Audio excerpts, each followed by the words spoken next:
Assalomu alaykum aziz vatandoshlar. Mana Moskvadan avtovokzaldan Toshkentga qarab yo'lga chiqib ketayotgan avtobusimiz davlat tomonidan qo'yilgan. Mana akalar, ekranlarga ishonch raqamlarini qo'yamiz, murojaat qilinglar. Hozir ichki holatlarni ham ko'rsatamiz akalar.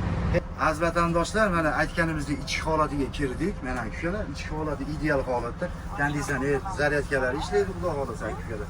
Aziz vatandoshlar, kimda kim shunday komfortli avtobusda Moskvadan Toshkentga, Sankt-Peterburgdan Toshkentga, Moskvadan Chimkentga ketadigan aka-ukalarimiz bo'lsa, mana murojaat qilinglar. Ekranlarga ishonch raqamlarini qo'yamiz. Murojaat qilib kelaverasizlar aka-ukalar. Mana shunday go'zal avtobuslar akalar. Yana nima kerak aka? Mana sidinalarimiz yotadi, ishlaydi, hammasi zo'r mana. Bu tomonga chiqadi mana. Kengayadi. Komfortli avtobuslar aka-ukalar. Kelsanglar mana murojaat qilsanglar, batafsil narx-navolarni ham aytamiz aka-ukalar. Yuklarni ham aytamiz, necha kilo olishini. Necha kilo olishinglarni aka-ukalar. Dokument to'g'risida ham gapiramiz aka-ukalar.